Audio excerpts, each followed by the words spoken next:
Bonjour à tous, j'espère que vous allez bien, que vous vous portez bien, vous et vos familles. Aujourd'hui, je viens vers vous parler de la paix de Dieu.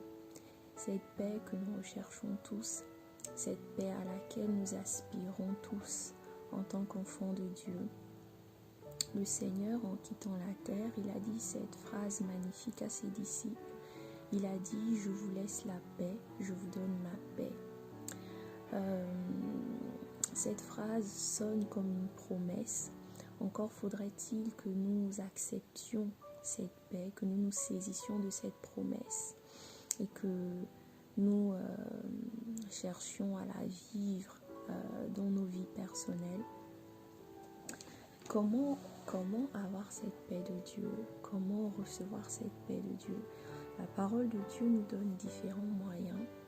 J'essaierai d'en évoquer quelques-uns avec vous. Le premier moyen est de demeurer dans la présence de Dieu. Demeurer dans la présence de Dieu, peu importe les problèmes, peu importe les questions, peu importe les doutes, peu importe les circonstances, rester attaché à Dieu.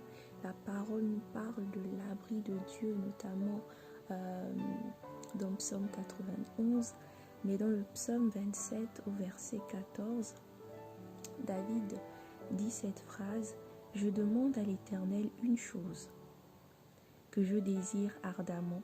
Je voudrais habiter toute ma vie dans la maison de l'Éternel pour contempler la beauté de l'Éternel et pour admirer son temple. Car il me protégera dans son tabernacle. Le jour du malheur, il me cachera sous l'abri de sa tente.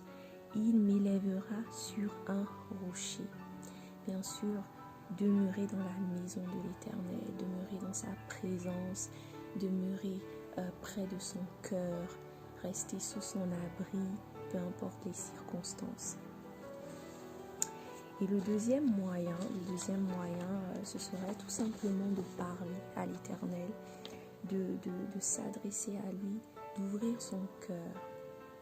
Et bien sûr par la prière, par des supplications avec des actions de grâce. Et là, j'évoque notamment le livre de Philippiens au chapitre 14, verset 6. On parle des prières, parler à Dieu, mais aussi l'écouter. On parle des supplications. Là, il ne s'agit pas tout simplement de paroles, il s'agit d'ouvrir son cœur,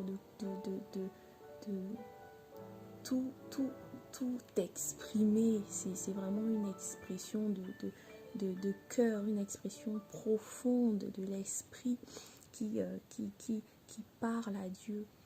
Et avec des actions de grâce aussi, des actions de grâce, reconnaître et remercier le Seigneur pour ses bienfaits, pour tout ce qu'il fait dans nos vies. Et aussi, un troisième moyen, c'est avoir de bonnes pensées.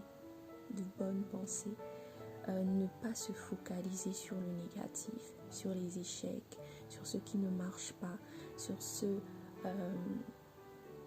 qui ne réussit pas. Ne pas se laisser remplir de pensées qui ne viennent pas de Dieu, qui nous font nous éloigner de Dieu. Et ces pensées sont notamment évoquées dans le livre de Philippiens, chapitre 4, verset 8. La parole nous dit: « Au reste, frères, que tout ce qui est vrai, tout ce qui est honorable, tout ce qui est juste, tout ce qui est pur, tout ce qui est aimable, tout ce qui mérite l'approbation,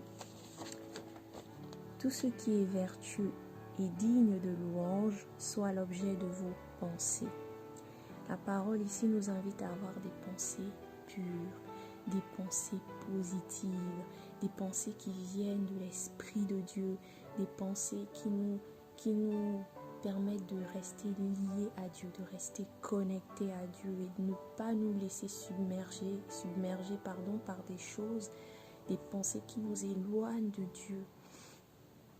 Et j'évoquerai un dernier moyen, c'est la connaissance de Dieu et de Jésus-Christ. Apprendre à connaître le Seigneur par des enseignements, une recherche aussi personnelle en lisant sa parole, en méditant sa parole, en lui demandant de nous dévoiler sa volonté, ce qu'il attend de nous. Et cette connaissance est notamment évoquée dans 2 Pierre, chapitre 1, verset 2. Je lis la parole. Que la grâce et la paix vous soient multipliées par la connaissance de Dieu et de Jésus-Christ notre Seigneur. Ici, il ne s'agit pas d'une connaissance purement intellectuelle,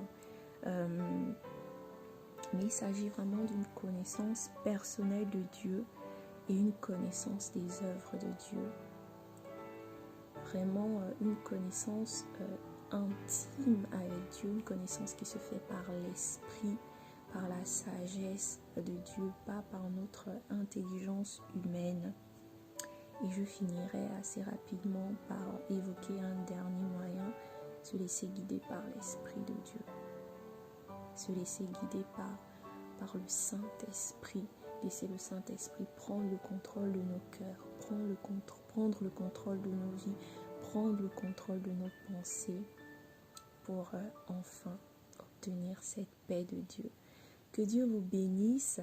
J'espère ne pas avoir été trop longue. Continuons de persévérer.